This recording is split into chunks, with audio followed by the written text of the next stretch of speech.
Yeah. Alright. Hey, good day, everybody.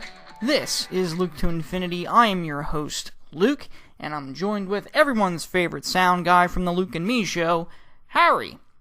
If you like what you're listening to, please hit that like and subscribe to Luke to Infinity. And we have just a few things to go over today, mainly just updates on the current situation in today's world of nonsense. But first, before we get into anything, I would just like everyone to please rise for the pledge to our flag. I pledge allegiance to the United States of America, one nation, indivisible, under God, for real. Thank you, Mr. Biden, for leading us in our pledge once again. So, I just want to go over some updates, recent news, like I said, the vaccine, Donald Trump's impeachment, Joe Biden, all that stuff right now. First of all, I just want to say, I believe that Joe Biden is the only hope for Republicans right now. Yes, you heard me correctly. And that might sound completely crazy, but hear me out here, people. Biden ran his campaign. I mean, he ran it from his basement. But he didn't side with, strongly. He didn't side strongly with extreme leftist views. He ran, and he will claim, and he has already claimed, that he ran as a moderate. Now, he's surrounded by, don't get me wrong here, he's surrounded by extreme leftists. Not by choice, though, people. By force. Okay, do you really think he wanted to pick Kamala Harris as his vice president? No one liked Kamala Harris during the Democratic primaries. No one did.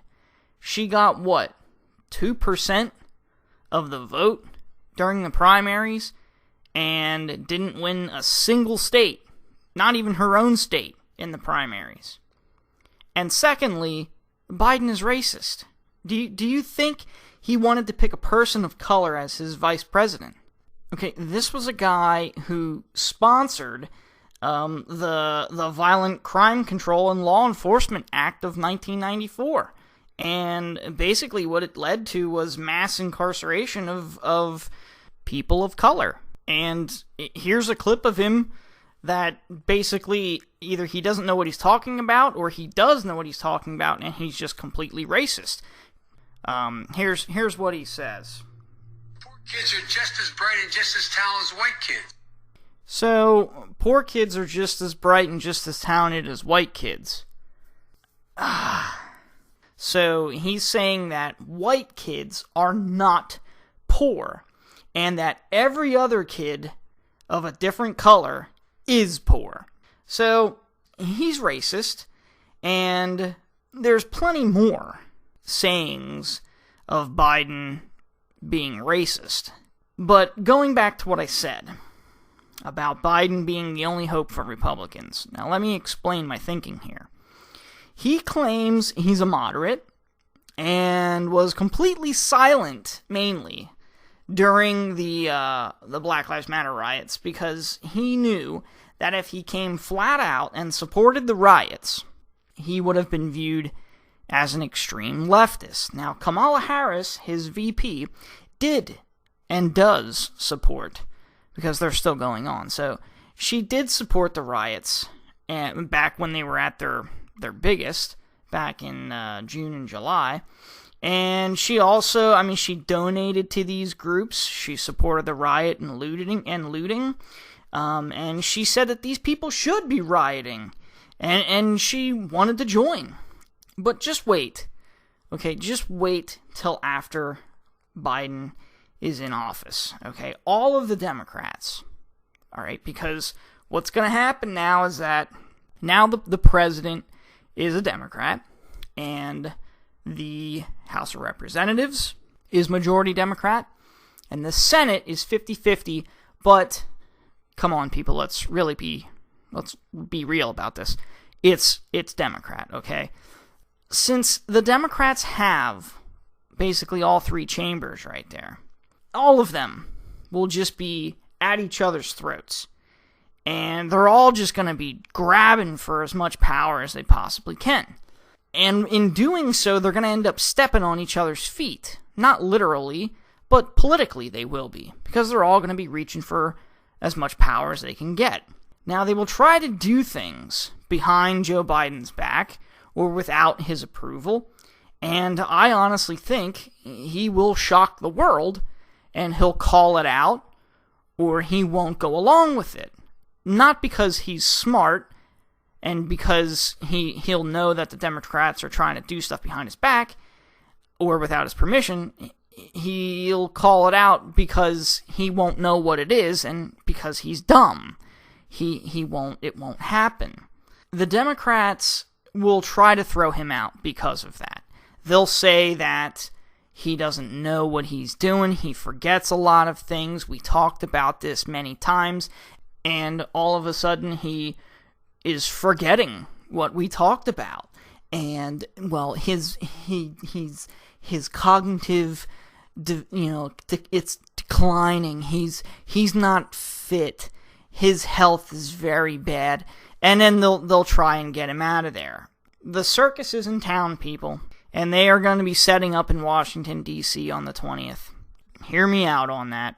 I'm telling you, it's looping back to what I said, that, that he's the only hope for Republicans right now, is that, well, I mean, the Republicans just gotta hope that, and they gotta keep Joe Biden in office as long as possible, because within, I'm gonna say, any time after 6 months of him being in office, there's gonna be huge uproars and huge challenges against Biden, and they're going to be presented by Democrats, and it's just not going to be pretty for him, because the guy has no idea what he's doing, and he just doesn't see it coming. He thinks everyone is just going to side with him. I'm talking about the Democrats, okay? Joe Biden is thinking that all the Democrats are just going to side with him, and they're going to do what he wants to do. Well, what he wants to do isn't what all of the Democrats want to do. So he's going to, they're going to try and go over his head, and he's not going to like it. And then they're just going to come out and say, hey, I don't know, they're going to say, hey, Joe, I don't know what you're doing, but we talked about this, and you agreed, Joe, but now you forget. And he's going to be like, huh? And then they're just going to say, well, yeah, your brain isn't healthy, you should resign. And that's what's going to happen. Moving on, though, the impeachment of Donald Trump, the second one, okay, the sequel. This trial, I really don't think it's going to happen.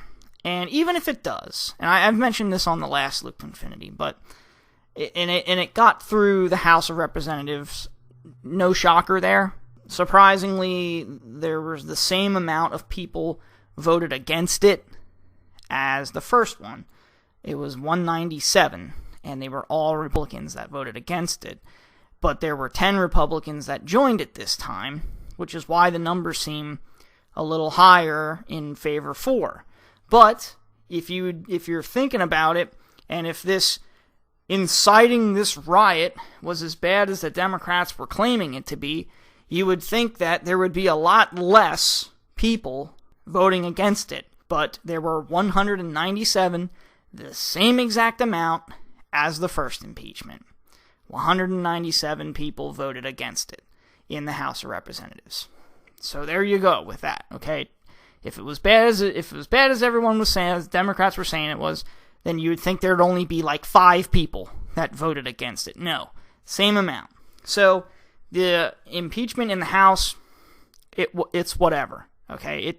In my opinion, it doesn't really matter, because it's all up to the Senate to take it to trial. Now, I don't think they will, but even if it does, it's not going to matter to Donald Trump. He doesn't care. He's going back to his home in Mar-a-Lago, Florida, and he's going to live in luxury again. This trial will be a waste of time and taxpayers' money. And yeah, people will say, but Luke, this will be in the history books. this will go in as Donald Trump being the only president in history that was impeached twice. My response to that is, it'll be the shortest chapter or section in any history book ever, because no evidence was found against Trump on Russia, and no evidence was found with Trump with causing and inciting the riot in D.C.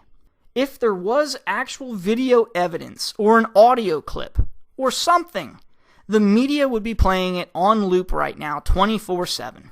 But you're not seeing it. And that's because it just doesn't exist. So this is just the Democrats' last chance to bring down Trump, which is hilarious. And it's funny because if this trial still happens, this will prove that the media and the left have an obsession over Trump, an unhealthy obsession over Trump. Why would they still want to talk about him after he's out of office? Now, there's two main reasons, or two main answers, I should say, to that question. One, they hate him, and they just can't get over it. And two, Trump keeps the ratings up. Money talks, people. And with Trump gone, the media has nothing to talk about. So they're just afraid. They're afraid that once Trump is gone, that the ratings are going to plummet because they don't have anything to talk about. Because Trump, ratings were going crazy because the media just couldn't get over it. That's all they wanted to talk about. So they need to keep talking about him. It wasn't until COVID-19 came in and threw a spin in there for the media, and the media used COVID-19 to talk against Donald Trump. So in a way, they were still talking about Donald Trump. So, do you really think that the media is gonna want to talk about Joe Biden, especially after the inauguration? Now, you'll hear about Joe Biden inauguration day, and I'm telling you, it's going to be a really weird inauguration. It'll be televised. It's gonna be different because there's not gonna be many people there. It's going to look completely different than what a traditional inauguration would look like. But do you think that the media is really gonna want to talk about Biden after the inauguration? The answer is no. Notice how you're not hearing much about Biden right now. You would think that they'd be interviewing him every single day, and how he's supposed to be looking forward, if he's looking forward to being in the Oval Office and leading the country and on and on. But you're not hearing anything from Biden. He's been filling his cabinet positions and preparing for COVID relief and making speeches on raising people's taxes. But you're not hearing about that. Why? Why aren't you hearing about that? Well, it's because people don't care about Joe Biden. People don't want to listen to Joe Biden. People don't want to hear from Joe Biden. And he's not boosting ratings. Trump is boosting ratings. And that's what's funny about it. That's what's really hilarious. And it really explains why I can't find any recent gaffes of Joe Biden. I mean, the guy can't even remember who he is or who his wife is. He probably needs reminded that his inauguration is coming up on Wednesday. But I do have some Biden gaffes for you. So, here we go with our new segment, What Did Joe Say? Here's the clip. We hold these truths to be self-evident. All men and women created by you know the thing. That was Joe Biden, everybody. Now, I know that was an older clip. It's still very relevant because he has no idea what the thing he is quoting is. He has no idea what he's quoting. He's a fool. And I'll tell you what, I really hope the Democrats push him around. Just keep a close watch on him and the Democrats. And I can almost guarantee you that it will be the Republicans that actually come to Joe Biden's rescue.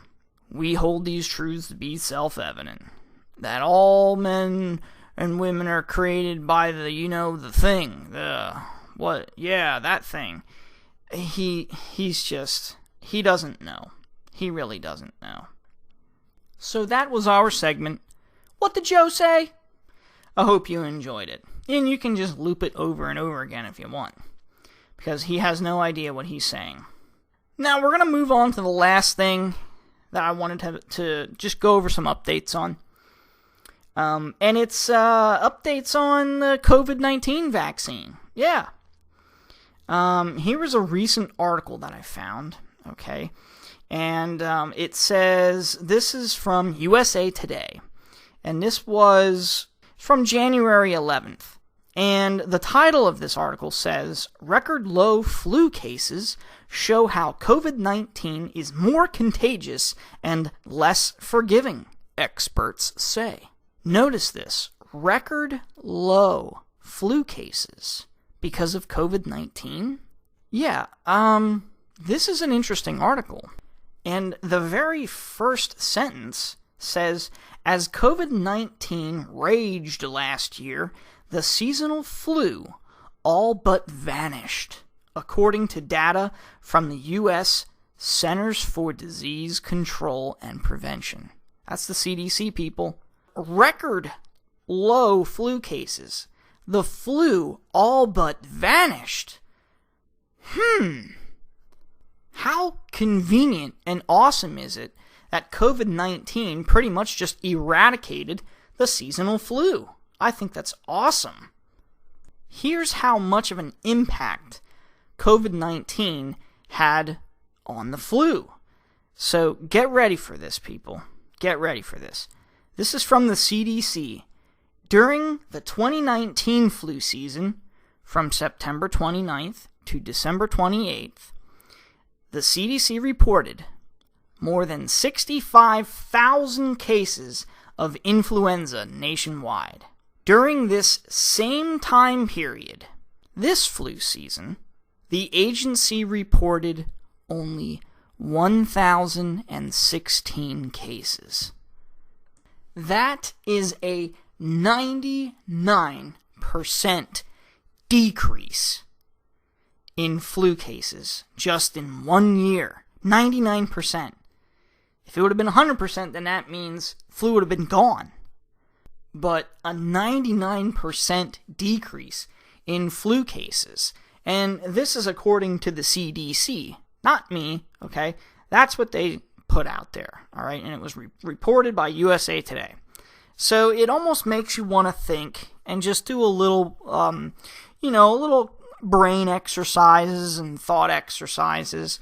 And it just, I wonder, are hospitals, emergency rooms, or urgent care centers, or any healthcare facilities, if someone's sick and comes in and they're showing flu-like symptoms, which are, the flu symptoms and COVID symptoms are, if you looked at them side by side, they're almost identical. Okay, you can get the same symptoms as COVID-19 with the flu and vice versa.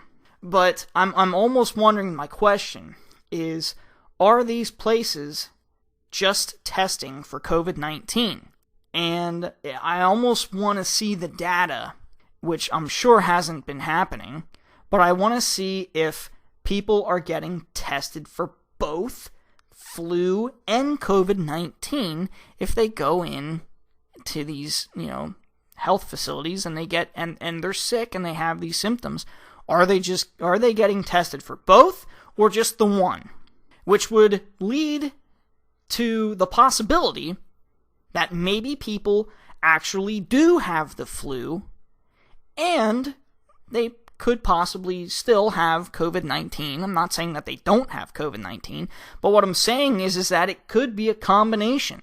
And maybe that's why there's probably you see the most severe cases, because maybe people are getting the flu and COVID-19. Maybe they are getting both viruses. I don't know. Can that happen to people? Can you get two viruses at once? I have no idea. I'm not a medical expert. I'm just curious. Has the flu testing stopped? Or not stopped, but slowed to the point that if you're sick and you go into one of these medical facilities and get tested, get swabbed, are you getting swabbed for COVID-19 first? Like, is that the go-to swab that these medical facilities are doing? Are they jumping right into COVID-19, or are they trying to figure out or trying to eliminate the possibility of it being COVID-19? Or are they just doing their, gut-wrench reaction and saying, yep, it's COVID-19, so I'm going to swab you for COVID-19, when it's possible that their severe symptoms are actually linked to the flu instead of COVID-19. So that's just the curious question that I have, is has COVID-19 just completely taken over, and are these places just, yep, that's the first thing we're going to do, and that's the only thing we're going to do is just test for people for COVID-19, forget about the flu test, you come in with symptoms, nope, it's COVID-19.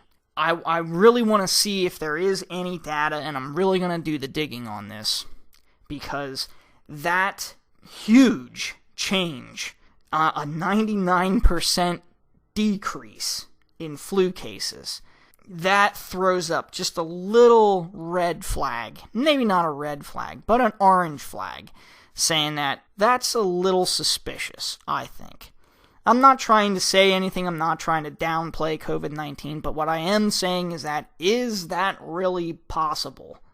And since no one has been, or I should say not no one, but since the flu tests have been basically pushed to the side and not many places are testing for the flu anymore and they're just going straight to the COVID-19 testing, could that be the reason why these cases are that, or the flu cases are that much of a difference? Because they're not testing for the flu anymore. Just saying, okay? I'm not trying to, stir the pot and try to make arguments about COVID-19, all right? I think it exists, but I just really want to see, I'm curious to see, have people been getting swabbed for the flu? That's what I want to see. But I want to end with two things. One is a question, okay? And the question is that now that the vaccine is out, what do we have to do as a society to not have to wear masks anymore? That's the question. Now that the vaccine is out, what do we have to do to get rid of these masks? Because I'm tired of wearing them everywhere, and I know everyone is tired of wearing these masks. I just know it. And my last thing is my prediction, and I think I might have mentioned it before in a Luke to Infinity episode, but I'm going to say it again if I didn't. And my prediction is, by the middle of March, I am hoping that things are back to the old normal. Meaning, no more mask wearing, no more social distancing, and no more not going to grandma's house because you might be sick and you don't know it. The old normal. That is where we need to get back to, okay? Mask wearing is not normal. It's not normal. So by the middle of March, if we're not there to that point where we have returned to everyone's favorite old normal, by the middle of March, if we're not there, this mask wearing is going to go on for another 2 years at the very least. That is my prediction. I hope it doesn't get to that point, but that's what I'm going to predict, and that's what I'm sticking with. So we'll know. I'll keep going with Luke to Infinity until the social media idiots shut me down. So with that being said, I think I talked a lot. Harry's over there sleeping. But I'm going to sign off. This has been Luke to Infinity. Join us next time as we dive deeper and deeper into infinity.